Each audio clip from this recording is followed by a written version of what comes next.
game will go. I'm certainly very excited to see how this one all pans and turns out. Very interesting players, very interesting stories, and a great matchup as well. It's always a joy to see Japan versus Oceania. I'm not going to call it a rivalry, but there's been multiple international events where Japan has kind of been the thorn in Oceania's side, just kind of cutting them down at the very last step before international glory. So if they can do it again today, we'll be getting into game very soon. Ladies and gentlemen, you can see all of the players on your screen getting ready to hit the rift here for our third game of the day. And we are now into game. Fire and Ice going toe-to-toe once again with Japan against Oceania.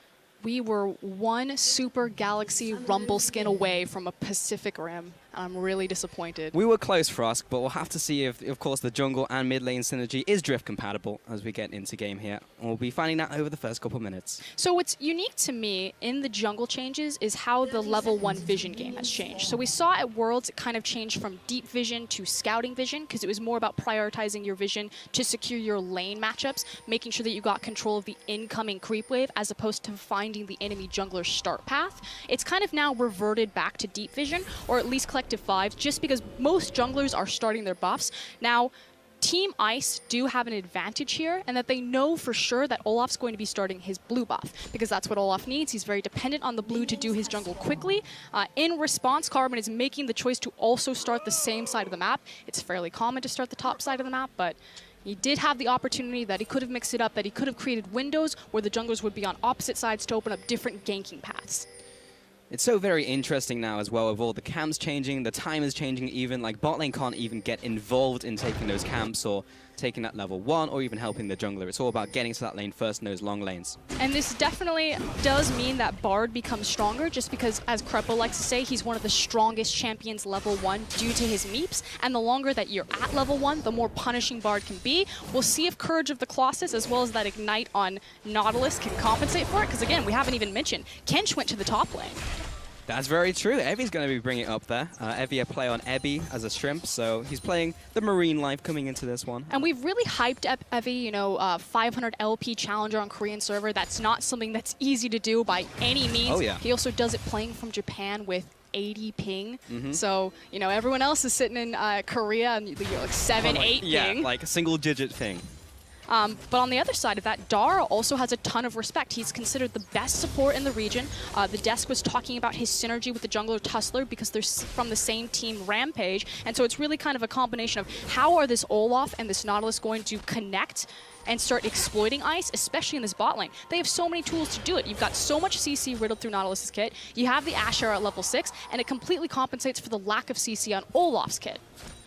And Radier, he's just trying to play the farm game right now. He's like, look, guys, I've been a lawyer for the last couple of months. Just let me farm. Let me just play Vayne, and I'll get to late game, and I'll kill all of you. Let me even back it up farther. Look, guys, I'm Radier. I sit in my lane, I farm, I play the hyper carry. This was Radier's MO even before he went into retirement. The thing is the Chiefs used to understand, get Radier to late game, he'll make the hero play. He got a pentakill when he did take down Legacy kind of the last time we saw him. So the expectation, he's a 5v5 AD carry. He's not a laning AD carry. How much faith is there now, though? Having taken such a hiatus from the game and now coming back, they're clearly still some faith because they've given him that Vayne, but is it then putting that burden on Swiffer in the mid lane and saying, hey, if this Vayne doesn't work out, we'll just bring someone else to the table who can also blow up the whole enemy team? I think the burden is actually on Carbon, particularly because he is that Lee Sin pick, because the jungler is still very important in setting the tempo of this game, and it's really all eyes on Carbos here as kind of the captain and shot caller to dictate the flow and kind of compensate for the fact that, you know, Swiffer's just, it's going to be ping pong back in the mid lane.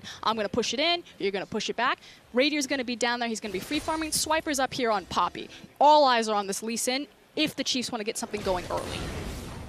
We'll see if that is the case. And Swiffer, he's got that early blue buff actually coming in from Carbradoodle, so he's actually given that one over to his Victor in the mid lane. You just change it up as a nickname every time. Cardoodle, yeah. Carboss, Don't worry, I've got a zillion of them. But we have Olaf coming into the top lane. Tussle looking for some blood. Swiper, he's going to use them to jump back to his tower, so he's not going to be in bad shape at all. Of course, very difficult to gank a Poppy from directly behind. And frankly, that's a big win for O's across the board. The fact that you did burn the Ghost on the Olaf and didn't exchange any of your summoners because you did use that charge to reposition yourself back to safety. see what Tussle does with it, and if he will have that cooldown depending on how quickly he gets to level 6. Because obviously Ragnarok is really dependent on Ghost, and if it's delayed, although he is level 4, so he might have a big enough window on it, it could also delay that power spike even further. Yeah. Great thing about Ghost, pretty short cooldown compared to the rest of the mobility spells. And Swiffer is just dodging out the geometry being thrown at him from Seras, but there is Carbon coming into the mid lane, looking to put some hurt on to Vel'Koz, but Seras will back off to his tower, just be shoved in a little bit, fairly even as that laser comes in and evens up the playing field. Yep, and another Ghost down, and with the pressure in mid lane, Carbon then immediately transfers pressure into the jungle, laying down deep vision and teaming up with Rosie. And this is the next player that I want to highlight. Rosie is incredibly aggressive. He's a known Bard player. He likes to play playmaking supports, and he has been known in competitive matches to play static Shiv Bard. Don't think we're going to see it today, but that's pretty much the essence of Rosie. This guy likes to kill people. Pretty sure he builds a rapid fire cannon as well. That's another staple of his, which I think is fantastic. That is very rude, actually, but which is fantastic because one punch Bard, for you guys who at home maybe don't know, you just go all on hit. You walk around, you hit someone once, you do a lot of damage. You may not kill them, but it's fun, and Rosie loves that. So hopefully we'll see him. Hopefully we'll see him do that this game because he has started off with the Spell Feast Edge, which is part of the core build. I know a lot of cheese for us, Kieran. I can tell. Me and Spawn have that in common. Get out of here, creeps. That is unfortunate. Just wanted to punt Evie away from the minions. Try and deny a couple there, but he's got his dancing shoes on. Tam Kench ready in the top lane. No, but Carbon is actually hanging around the area. So again, the Chiefs made a big effort to place a lot of vision over the bottom side of the jungle. That vision has now lifted, which is why Seras has actually snuck in here. Now he will appear in the river because there is a fairly shallow ice ward, and Hook doesn't connect, which means that this play now fizzles out. I was very interested in just the plants as well, and also how that affects top laners, because we've spoken a bunch about like the revealing power, and as well as the blast cones or the popcorn, as Atlas put it, but how the top laners will really aggress over those. And because this isn't like a super volatile matchup, then controlling the plant doesn't matter that much. But in an aggressive matchup where you can just push out the wave, there's no jungler presence, and you can really make an impact. So a topic for another time when we have a matchup that will really get involved. I was going to say, speaking of volatile, what Swiffer is doing with Fog of War and kind of taunting Seras on the top side of the map is fairly volatile, as Ice or Oceania are now kind of looking to contest this blue buff. Although, here we go. Life Form Disintegration! Oh! He'll fall over. That's first blood going to Seras. Okay, so Seras is not playing that game. Swiffer was a little bit cheeky, playing with the Fog of War, just kind of baiting him. You know we want this blue buff. Seras sits in the mid lane, pushes the way forward, forces Swiffer to come back and respond, and then just goes toe-to-toe with the solo kill. We said that this was going to be explosive. Then we saw the control mages come in. I was like, you know, maybe we'll back up a lot, pop the brakes, but Seras is like, no. No, he gave him the tentacles there for sure, Frosk, and now he's in a pretty good shape. We'll pick up this blue buff most likely, and then head on back to base, pick up a couple items, put Swiffer further behind. 8 minutes into the game, now with that first blood. In terms of actual gold, has not really made a big divide between the two teams. There's a slight CS advantage in the top lane. With that Poppy there.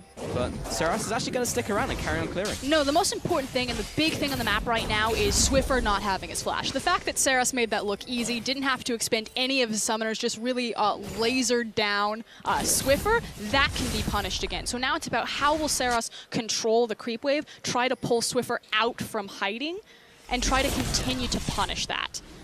So, taking another look, this is really just this laser reaching across the entire lane, managed to hit every single one of his abilities and just blows him up.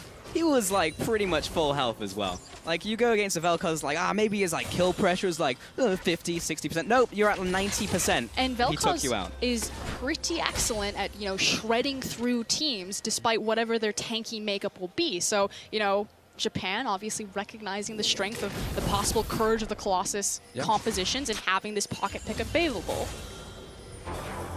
True damage, we got true damage. Nice vein. Dara happy to clear out this ward in the bottom lane, had that control ward ready to go. And Carbos will give over this blue as well to Swiffer. What becomes scary right now is that bot lane is now level 6, so you have Swiffer, who's in an incredibly dangerous situation not having a summoner mid. Although, as I say that, now we're looking top. Yeah, wet noodle fight for the most part. It was close. He tried to get him under the tower. It is. There we go. He's We've not got done. Another stack. No, he's still going. Slap him. And that's going to force the knockback in from Swiper. So did get the ultimate out there just by being a douchebag. This does just emphasize, though, kind of the disgusting situation that the Chiefs find themselves in. The mid lane right now is pretty much done until Swiffer gets his flashback. He's in a very precarious situation. It's going to force Carbon to hang around to babysit, hold his hand, which means that no one is there to help bottom lane like this. Man, that... Oh, the CC chain is brutal. Rosie's going to give himself a Zhonya's, looks for the lockdown, but Tuttle's having none of it. There's the Ragnarok. Tuttle will bite the dust, and Raydir, he's trying to get out of there. Carbos coming down along with Swiffer, looking to reinforce the front lines. Already goes down, and Swiper still trying to get involved in this fight, but Evie is the one under attack. Here comes Saros, lasers down Lee Sin, and that will be resulting in a 2-for-2. We're maybe looking for more. Darius setting up the kill onto Swiffer. Goodbye. That's the double kill for the Vel'Koz in the mid lane. And finally, everyone gets involved, and they're able to exploit the small advantages that they had created in the other lane. So great idea from Japan. The execution could have been cleaned up a little bit in terms of their target selection, especially with the limited CC that they had. But overall, a victory for them. We're going to see it once more here, Frosk. So this is what I was saying. The fact that Carbon has to respond to the mid lane means that Fire know that they have this opportunity. Lee Sin has to babysit Victor. We have all of the ultimates in the bottom lane. Let's exploit them. So I love the initial decision making here. And then again, it's just kind of the CC, how far that they chase, and the fact that they didn't instantaneously blow someone up with their big important cooldowns. I really would have liked Swiper to come in maybe a fraction of a second earlier, because the Bard ultimate goes on top of himself, and he's just like, I want to buy some time for Poppy to come in, but by then it was too late. Tentacle Monster comes in from the mid lane, and Dara just sets up a nice last kill into Swiffer. If he dodges that, Raydir dies, so took a bullet for the main man, and double kill over to Vel'Koz there. So 3-0-0. Got the Morellan on Macon, a Dragon as well. They're running mid. Hold on, Saros. How is he going to do? Carbon. Doesn't have flash, so he can't go in to try to insec him off the tower. Flash, yeah. Tussle getting caught up by Swiper. That's going to force the Ragnarok.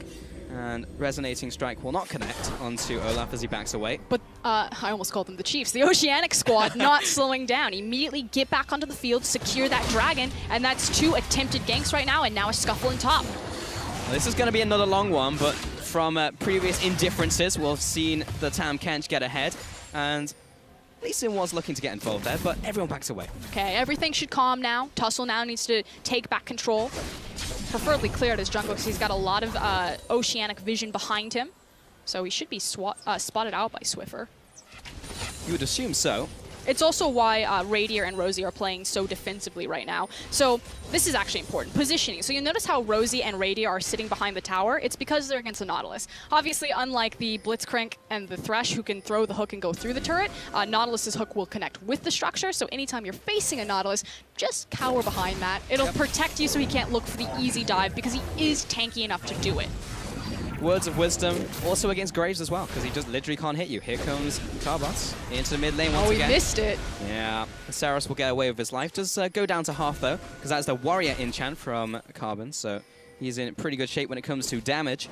And Tussle and Dara will tag team the Crab. He'll be going down, and Carbos will use this opportunity to take away the blue buff as Swiper comes down as well to assist him. Evie, he wants a piece of this pie, but I don't think he's getting range with limited assistance from his mid lane and jungler. Give him a lick. Tastes just like Poppy. Japan have put all of their eggs kind of in this bottom side basket. So in response of losing their blue buff, they're actually going to attempt a dive here, or at least get pressure on the tower, possibly look for first brick. Here comes the arrow. Right through the goal. Rosie, pretty happy with that result. We say the wickets in Australia. The wickets? All right, got you. I'm going to have to adapt to that one. Oh, just misses the wall. If that had connected... Or anyone behind him. There was a good sidestep at the end there. Saros getting kicked back to safety. Will he's sticking down. Nah, he's good. He's good. Ah, the creeps. Changed aggro to the tower. Again, Carbon not having his flash, so just trying to brute force the damage with the red buff. Still going to send him back to base. Tussle wants to do the same thing. Flash, hook from Dara. CC chain. Tussle takes out his counterpart. Oh, hold on, not over yet. He's staying around. He pops the ultimate. He's forcing the Nautilus back, but he's playing with some fire. But there we go. There's the Rampage members, Dara and Tussle together again, and you can see that clear communication. The fact that the Ragnarok comes down, Dara's like, I got you, immediately flashes to set him up for the kill. Very impressive stuff. 5-2 in total here. Fire taking the reins on this game so far against Ice, just 2,000 gold ahead. But of course, Ice did get that that speedy dragon, the Cloud Dragon, of course, and they will just be playing out the rest of this game here. Where is the gold distribution? Well, Seros is massive, so that's a thing. And the Vel'Koz is big. Yeah, I mean, that's what we expected coming into the matchup, right? It's just like, it's going to be a lot about this mid lane, how Seros stacks up against Swiffer, and how they get into those late game team fights. We are going to actually take another look at that replay, though. And again, it's as soon as the Ragnarok is, like, look at how far back Dara was when the Ragnarok was procced. The communication of, I'm going to flash this wall, I can get him, trust me, use that big cooldown, we're going to find you a kill. And that he did in the end. Flash from Rosie doesn't connect onto a wall. Weird angle there. Radiant coming in once again. Carbon is here to assist. Heresy putting down the damage she can. There's the flash kick that we're all looking for. And that will be Radiant picking up that first kill of the game for himself. Radiant going for this one-on-one trade. I'm not even sure how this is going to go, but everyone is behind him to assist. And Seros, he was just buying time. You've activated my trap card. And Radiant trying to get away, but not going to be so lucky. Down for the count. And Swiffer, meanwhile, takes out Tosso in the top lane. It's a feast in bottom lane as Tam Kench finds another. Just absolutely dunked right there. Gobbles up Carbon, spikes him on the ground to pick up the kill, as well as the tower. Huge swing for Japan. 8 and 4 now. Swiffer taking the opportunity to chunk the middle tower, but will not be able to take this one away as this minion wave is dissipating. Big swing here, as you mentioned, for us. Yeah, and that was all on the back of Radiant. You know, we said this guy's a retired player. He's now a lawyer. He hasn't played League of Legends in quite a minute, and you can clearly see right there, that was strictly a mechanical error. Stepped forward, didn't respect the space that Ashe had, and you could almost see. Seros is just kind of like dead. chilling. Yeah, see you later. And that will be the shutdown. He put himself in between the wall and the turret. Yes. Small space, nowhere to escape. Speaking of not respecting your opponent. Respect the disco ball. We were saying that as soon as the change came to Victor Ultimate. It's just like, that hurts a lot. You should get out of there.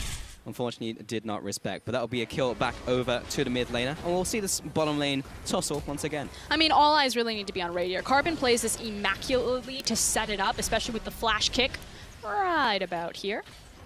And again, you can start the animation, and in the middle of the animation, you can apply your flash, put yourself on the other side, and change the trajectory. This, right here. This is, am I escaping? Guys, miscommunication, not knowing your limits, not keeping track of the mid laner. This is classic Radiant. And Bard pays for it with his life, and as does Radiant himself. And Tussle was just being run down up there. This is my favorite moment, though. Whoop. Learn your place. It's on the ground. On the floor. And Japan really putting it to OCE right now. Here comes the next dragon. It will be Infernal. This is... Carbon's actually in place to take this with Radiant. Very risky, however. The Ashe arrow is back up. If I'm Japan, I'm pulling the trigger on this. I'm taking this fight 100%. Well, Tosso's being chunked out. Here comes the arrow. Trigger. There's a hook onto Radiant. He's shut down. Carbon takes out Seros off to the side. There's the Bard ultimate. Tosso falling down after Carbon. He finds one. He's onto Swiffer. Doesn't connect the Q. Meanwhile, Rosie being chased down by Dara and Heretti. Trying to get out of range. The Sunfire will finish him off. And Swiper looking for another kill onto Dara. This has turned into a fiesta. It's all tanks. And now Swiffer coming in. He wants something, but there's only tanks. Scared. Oh, there's the hook. He's managed to dodge it. You can go back in. The hook's down. The Q's coming out from Rosie. He's trying to do everything he can, but he's just a Bard. And Dara, he's good to go. Okay, that 100% should have been Japan's fight, but they made one crucial error, and it was Seros's positioning in the mid lane. Stuck between a rock and a hard place and just got obliterated. Plus the fact that Evie didn't have his teleport or the Tahm Kench ultimate, but it was just about to come up. So Japan, all they needed to do was be patient. They could have then met the 5v5. Unfortunately, Poppy's teleport came in earlier, and they put themselves at a disadvantaged situation when that was their fight to win. All right, I'm trying to figure out what's going on right now as the Tahm Kench is flanking. He's dead. There's the knock-up, and diagnosis, Swiffer dead. Yeah. Time of death, 18 minutes, 52 seconds. That is what happened. There we go, contesting Raptors. Get out of there, Carbon. He's got the Warthog. He's good. But now the mid lane push is coming in for fire. They have the minion wave also there and the entire lineup. There's the hook onto Carbon. Just needs to hide behind the tower, and he's dead before he can get back to his team. Safeguard was down, and as is Carbon. Mid tower will be soon to follow, and the siege will continue. The problem is that without their Victor, they have no wave clear. You look at Vayne, she's just got an Infinity Edge in the bank. There's no way that they can safely approach this tower, especially with the reach and oppression of Vel'Koz on it. So this is going to be 2 structures for free, simply because Swiffer was caught overextended. 2 towers. Another swing here for Team Fire and the Japanese lineup. And they're just going to stroll through the enemy jungle over to the Infernal Dragon, which was not even picked up. So yet another win. And here's the crosswords for Oceania. They can decide, we fight this here because Swiffer has just come off of base. They haven't bought yet and spent the gold of this tower. Or a Riptide will slow down OCE in their tracks. Dara may be the sacrificial Nautilus, but he's going to burn his flash, so he's good. Or the decision would have been to go to the lanes, consolidate the farm, and hang on. Now Oceania are in a very precarious situation. There's just been a ton of gold, as well as the Infernal Drink stacked onto Team Fire. They will get a Constellation turret. But for now, again, Japan in full control. They can start setting up their vision control around the Baron. And we're going to look at this mid lane fight that really set off the big swing for Japan. Check out where Saros is. So Tussle gets pushed off, and then Saros is just going to get collapsed on and deleted right between Carbon and Swiffer. The teleport comes in, Swiper here. It's now a big numbers disadvantage in favor of Team Ice. And Tahm Kench, if you look at your map, he's now just wandering into the mid lane. If Japan had just been patient by 15 seconds, waiting for that Tahm Kench ult to come up so they know that they could have contested for a 5v5 and attacking from the same side. Again, they had the gold lead. They had the pressure lead because the tower was down bottom. They connected beautiful arrows. All of that CC, they just didn't execute it well.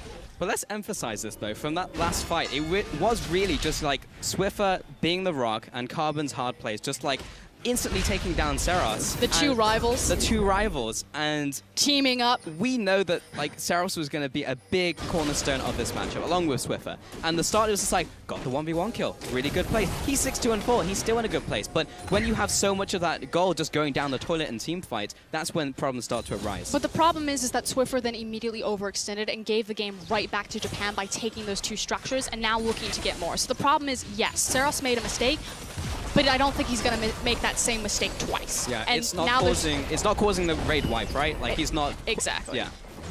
He's good, guys. Top lane gonna go down to the 3-man gank squad from Fire.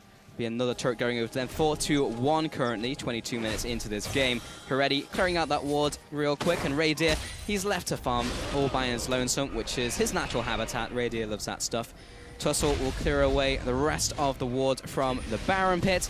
And Carbon, he's just going to check it with a quick resonating strike over the wall. This is also something that gives a higher priority to Lee Sin, simply because of how the vision game has changed. So now you see the control wards going down on Baron. Again, they deactivate wards that or sight wards that they see. Correct. As well as allowing you to see them. So they're incredibly oppressive for Baron, which I think puts Purple side in a very precarious situation, because if you actually look at the shape of the map, going into the Baron pit from Purple side, you have to walk through 2 tiny choke points. And they have a Vel'Koz, and they have an Ashe, and they have a Nautilus. Losing control over that pit, especially for how important that buff is going to be the absolute end of Team Ice. But because Lee Sin has the ability to scout the Baron pit still with his Q, it's like that one shred of hope. Well, I believe in Carbon. I have faith. He can be the shining hope, the shining light of this lineup. He is 1-5-3 currently, unfortunately. However, if he steals that Baron, he will be the hero that we need and deserve. Here comes the TP into top lane. There's Ice a TP setting up for a play. The return Here TP. comes Kench. But the Kench is coming in. Dara, he's going to lock down Swiper. Already, he's under attack, but Tahm Kench going to gobble him up. Rosie putting some damage down. Carbon, he's going deep. Raydir coming in as well. He's putting down the damage. He's untouched. Dara and Evie only now turning onto the Vayne. Swiffer coming in for the party. But Evie, he's got the shields. He's ready to go. And Tussle, he has arrived through the bard portal. Oh, there's Poppy going down. And Rosie also going to be sliced and diced by the angry Viking who was coming after him. Victor, I'm not sure he can get away, especially with Tahm Kench closing in with the noose. Dara going to be locking up with all this disgusting CC. That went from bad to worse, and that will be the ace for Japan. But I don't think that they can translate it into anything other than resetting their waves. They're not going to immediately go to a Baron. They probably won't be able to push down a structure, although we'll see how much damage Tussle can do to it. Well, he is half health, so that is theoretically more damage. Yeah, but so they're actually just gonna reset the wave, making sure that it pushes in, touches the tower, and will bounce back. Now it's about resetting your position, and again, moving in to control these big monster objectives like the Baron Pit. Carbon, he's on the hunt. He's found Olaf. I'm not sure this is a trade he wants, actually. Did he find Olaf, or did Olaf find him? We're about to find out, Froskull. Does he do it? Carbon, come on. Be a man! What? Really? I've seen Carbon go on way more riskier dives, such as the dive they went in top lane. And he didn't go in on Tussle. He had the execute damage. That was montage material waiting to happen. Split second. Yeah. The pressure. I mean, he had 3 seconds to rest there, Frost. Like, he had many seconds, many milliseconds. Meanwhile,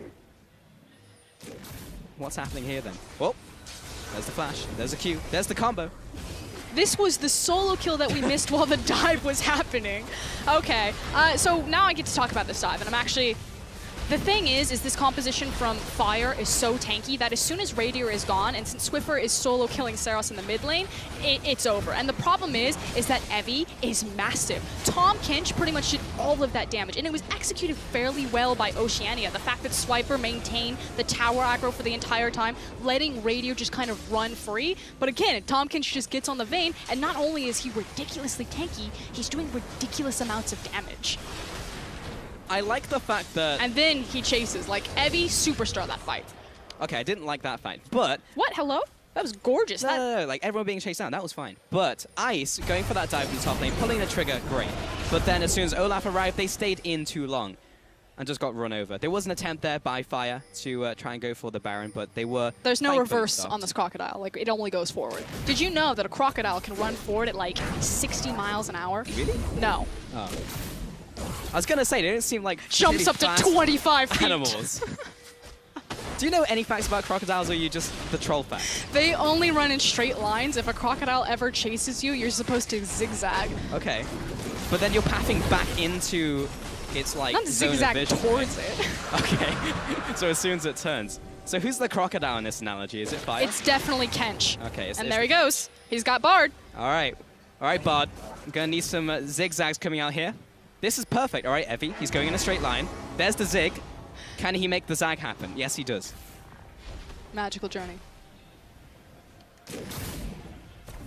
Okay. It's now the Baron setup. Thank God they have the Cloud Dragon, so that way they can escape the Crocodile if it does run at them. Covering that. But right now, what Oceania are trying to do is they're trying to force Japan out of the Baron Pit so they can go in and contest the vision, which is why they're shoving down mid. Ooh. That's some dirty wave clear coming in from Fire. Pretty much all dispensed by Vel'Koz. Yeah, the communication here was a little bit unclear. They were deciding if they wanted... Oh, hold on. Trying to pull the trigger, but both of those triggers miss, and Dara wants out now. That's big, though, because, again, that's kind of a breather. That's a hiatus from all of the pressure that Japan are putting down. Although, now it's do or die time. Again, Oceania runs mid. They're like, they're on the Baron. We need to get them back mid lane. Quick, push it, push it, push it. And Evie's call is like, look, guys, let's just commit on the Baron. They've gone mid lane, but this is going to open up into a fight. Oh, Carbon uses his face as a face checker. They need to get out of here, and they need to retain their health bars.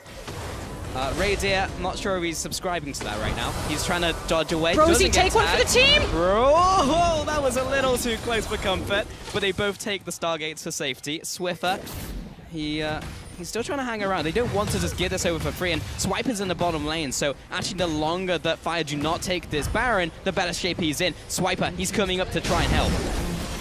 So again, they need to retain their health bars because they can't steal this, but they have to contest it. Here comes the team fight. Saros coming in, Evie. All right, dodge the Crocodile. Swiper, he's made it past the Croc. He's going to knock away Nautilus. Evie being chased down. Tussle, he's going to take it. And Ice do not commit enough. Do they have the tools that it takes to get out alive? Well, Swiffer, he's going to put in the damage onto Saros. It's not going to be enough. Evie, he's still alive. Swiper, no swiping currently. He's moving on to Dara. And he is still alive. He's finally going to go down. Exchange for Swiper himself. A 1-for-1 trade. Swiffer, also low. Tussle. Oh, no. He's putting in the auto attacks. Here comes the TP. This is going to be an angry Tahm Kench. He backs away. Tussle, he's down. A kill over to Victor. He's gone. Where has he reappeared? He's off to the side. He's off to the flank. He's gunning for Ice. lands the lick onto Rosie. There's too many juicy targets for him to go for. Heretti, he backs away. Best case scenario for Ice right there, but overall, again, Japan still full in control of this game. They secure the Baron, they get the tower, and they're rubbing salt in the wound, frankly. Saros, a gorgeous flash. I don't know if you saw, but Swiper came in for the relentless charge on the wall. Saros immediately flashes it and then turns around, almost kills Swiffer on the exit. Okay, let's see that one again. Carbon, hook to the face. Yeah, so Carbon's dead here. The important thing is, again, that the Oceanic team is able to preserve their health bars because they know that our only option now is that we just need to poke them off or try to fight them off the Baron. We can no longer steal it. So, good play from Rosie. So now we speed it up. The problem is that Radier is stalled out. He's actually hit by the knockup from Vel'Koz as he approaches again. And it was a really good managing of the Baron, the fact that Tussle is strong enough to take it by himself, and they use Evie to zone him off. That flash right there. Absolutely beautiful. And Dara was the only one to pay with his life, and even then it was close. And Heretti was full health at the end. Come on, Heretti, step it up. But Evie he was positioning. Like, he zones off all of Oceania, allows Tussle to secure the Baron, then he backs, teleports in, and starts the rest of the cleanup crew for Team Fire. Definitely all over the place, but what I can say for certain is... all over in the right places. Yes, and Tussle's ultimate is down, as is Abyss of Voyage. Carbon, he does have that one ward left, so Evie's not going to be able to get him right now. And he's going to recall on that bush. Meanwhile... Is this going to be a base race? Fire you can't base race a Baron. No. No, you cannot. And we've got the recalls coming through thick and fast. But they are not empowered. Which means that's going to be one free turret. See if Japan can translate this into even more. Again, they have so many dive potentials and tools left. They have the Nautilus ultimate as well as the arrow. So this is very capable, very tanky team. As well as very easy CC to land here. Here comes the push onto the tower. The chip damage, there's very little they can do. Radier takes a chunk of damage from Saros. That is starting to burn. Evie, he's walking up. He's being the front line they need. Again, the ultimate used there by Dara to zone away. The arrow blocked there by Carbon. Ultimate comes down onto Saros. This is the opportunity that Swiper may use. He's still blocking up the damage. He's taken too much. The laser will disintegrate him. Carbon also drops there. Evie, he's going to eat up the Vel'Koz. He's in good shape. Redemption comes down for the quick team heal. And that tower is long gone. In for the inhibitor as well. And Fire, they get to do whatever they want. Japan is just all over the place. And Ice, not sure if they can recover as they are getting melted right now. Radier caught as well by Dara. They are zoning him away. Tussle, this could be good. But no, unfortunately, Tahm Kench exists. Tussle will carry on to this tower. Swiffer, he's doing all he can. The hero play that OCE need to keep this game alive did not pan out. And Radier cannot come with the objection that he really wanted in this game. And I really wanted to say, Fire, that's the win. That's the win to Japan. Japan step up again and continue to be the consistent thorn in Oceanic's side. They seem to have found the Achilles heel, and every time, no matter what the representation, no matter what the roster, they find the wins. They really were the protagonists of this story, Frosk. I was wondering, is it Radier? Is he going to be the hero? No. No, it is definitely Evie, that guy in the top lane. Not only the fact that he got the Tahm Kench, and this game really kind of solidified the cherry on top, you know, in terms of how strong Tahm Kench is, especially now that he's been added as a flex, being able to move into that top position, being able to move and be successful in that support position. But what Evie was able to do with that champion, constantly right place, right time, starting the fights, zoning people off, prioritizing the objectives, teleporting back, finishing the fights. Just a phenomenal performance. I mean, we heard this guy's the best mechanical player in Japan, and he proved it right there. I mean, he ended the game unkilled, and he outdamaged everyone else on his team outside of Vel'Koz. In fact, he outdamaged everyone other than the mid laners. As Tahm Kench top lane, he went in on this game.